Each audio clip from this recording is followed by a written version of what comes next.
Please press your. Thank you sir.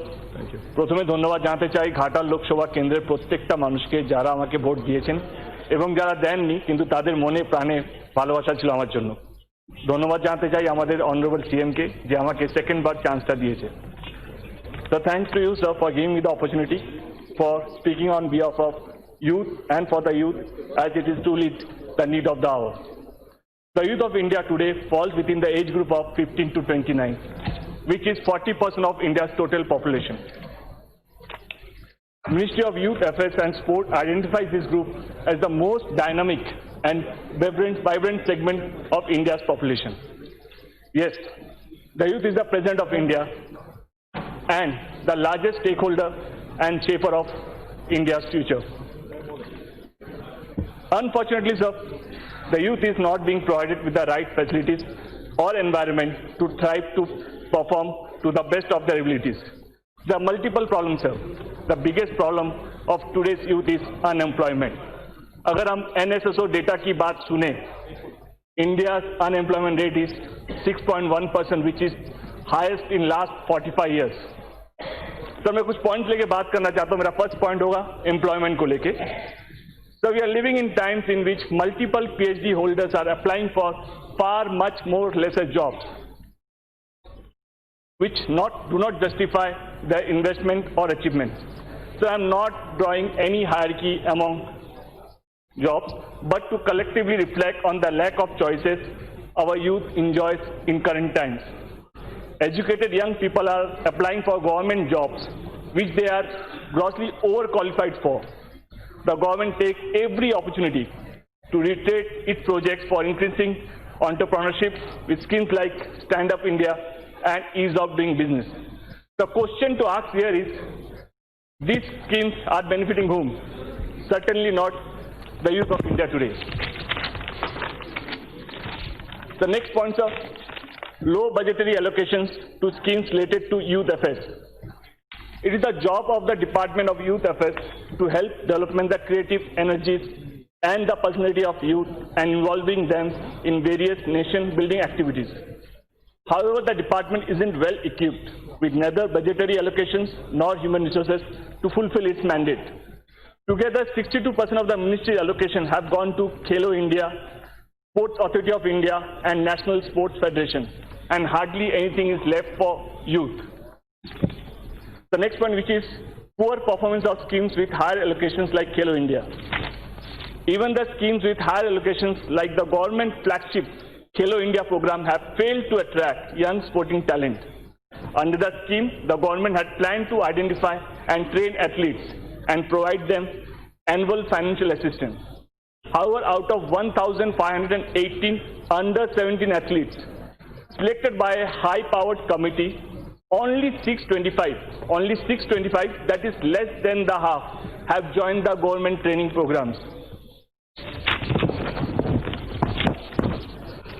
The next point which I want to discuss is expenditure of government on advertisement. The central government has spent over 5,200 crore in advertisement through electronic, print and social media. The money was spent to advertise the schemes launched by the government. This is misuse of public money. Sir यही fund अगर हम youth के लिए use करते तो आज youth की स्थिति बेटर हो सकती है। जो सबसे इंपॉर्टेंट है, violation of fundamental rights. So this is the most dangerous thing happening to India. The Ministry of Human Resource Development has proposed to connect itself to the social media accounts of over 3 crore students of different universities and colleges across the country. The move is violative of the right to privacy as per 2017 judgment by the Supreme Court, which states that the right to privacy is an inherent part of Article 21 of the Constitution.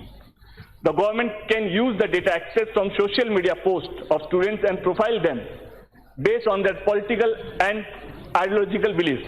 This endangers young India's right to freedom of expression guaranteed by the Constitution. Swami ji ने बहुत पहले कहा हुआ है कि Gita पढ़ाचे football खेला भालो. अगर मैं हिंदी में बोलूं तो गीता पढ़ने से फुटबॉल खेलना चाहिए.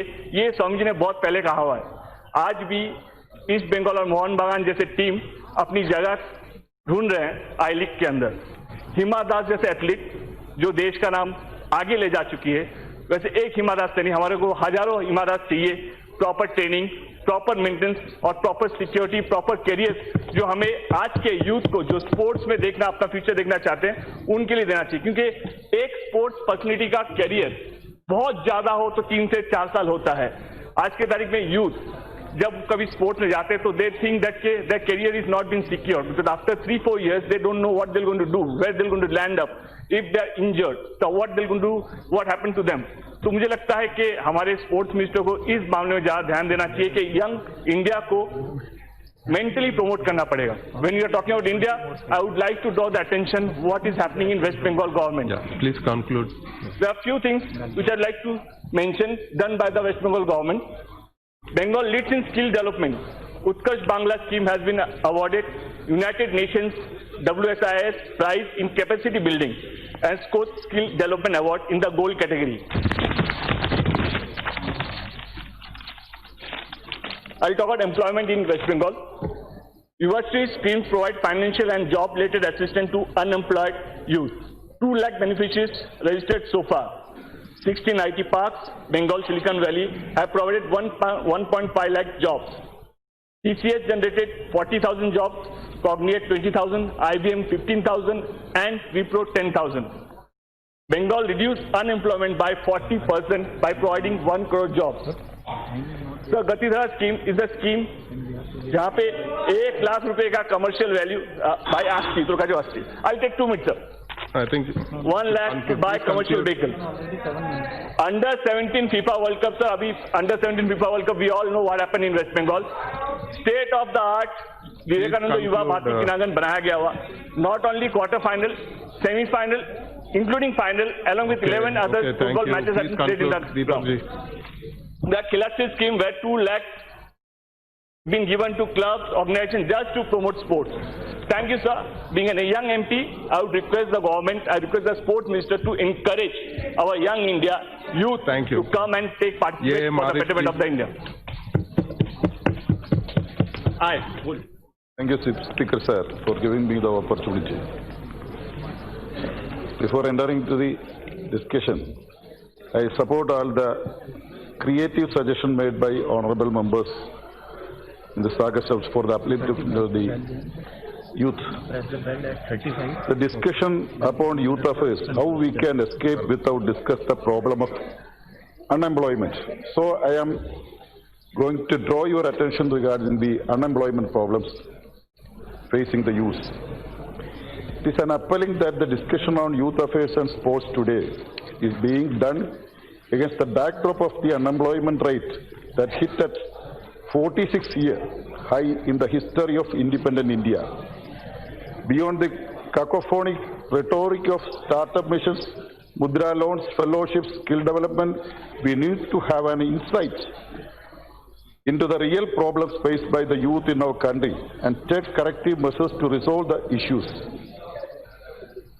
But the government is maintaining a steady silence on the unemployment rate that stood at 6.1%, the highest since 1972 and 73. It is also shameful and shocking that the same BJP-led previous government was not ready to release the data on unemployment.